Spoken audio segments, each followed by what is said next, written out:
Direction le col de la Schlourte à présent entre l'Alsace et la Lorraine avec ce programme de sensibilisation destiné aux randonneurs ou aux racketteurs qui empruntent régulièrement les sentiers du massif vosgien.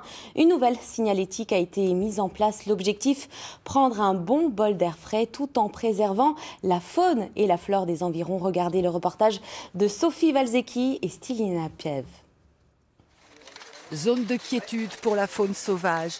Depuis plusieurs semaines, ces banderoles sont installées dans le parc régional des Ballons des Vosges.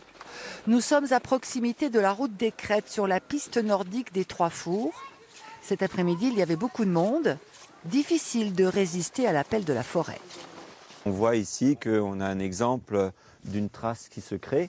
Alors, pour éviter que les promeneurs dérangent les animaux sauvages, au printemps en période de reproduction ou en hiver quand ils hibernent, des fanions comme ceux-ci fleurissent le long des pistes. On ne va pas mettre des kilomètres et des kilomètres de banderoles et de fanions. Les gens ne seraient pas contents et finalement ça serait contre-productif. Donc l'idée c'est plutôt de rappeler régulièrement le message. On n'empêchera pas tout et de rappeler régulièrement le message pour que les promeneurs elles se rappellent, disent « Ah oui, c'est vrai, on est dans une zone de quiétude, il ne faut pas y aller ». Ce dispositif est en test pour l'instant dans les réserves naturelles du Tannay et du Frankenthal.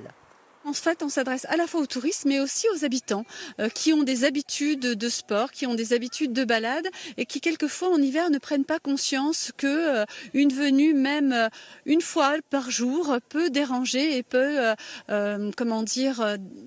apporter quelques problématiques par rapport à nos espèces emblématiques. Le non-respect des consignes peut entraîner des amendes jusqu'à 450 €. Les banderoles, elles, doivent disparaître du paysage au plus tard le 30 juin.